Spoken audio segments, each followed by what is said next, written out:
राजा ने अपने सैनिकों को सड़क के बीच में एक बड़ी चट्टान रखने के लिए कहा। चट्टान को बीच सड़क में रखवा कर राजा ने अपने सैनिकों से छुपकर उस चट्टान पर नजर रखने के लिए कहा कि देखना उस चट्टान को रास्ते से कौन हटाता है। लोग उस जगह पर आते रहे और जाते रहे, लेकिन किसी ने भी उस चट्टान को रास्ते से हटाने की कोशिश नहीं की।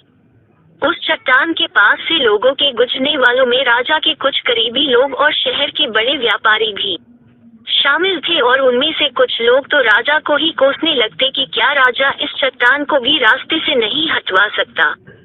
लेकिन किसी ने भी उस चट्टान को रास्ते से हटाने का प्रयास नहीं किया। ऐसा काफी दिनों तक चलता रहा।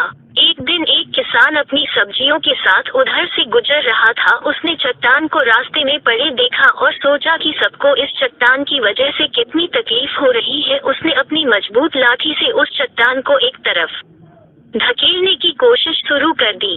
काफी कोशिश के बाद वह उसे सड़क से हटाने में कामयाब हो गया।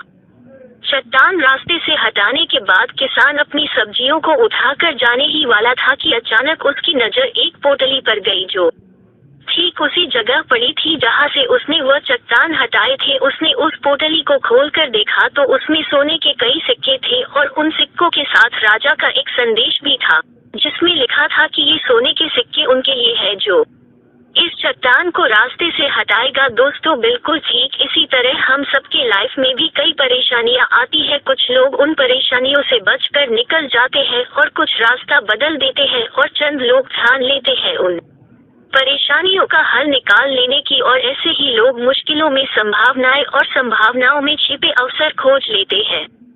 मजबूत इरादे और नेक दिल के साथ किए गए कोशिशों के परिणाम हमेशा ही अच्छे आते हैं। इसीलिए जीवन की परेशानियों से घबराओ मत, बल्कि उन परेशानियों को हल करने की कोशिश करते हुए जीवन सफर में आगे बढ़ते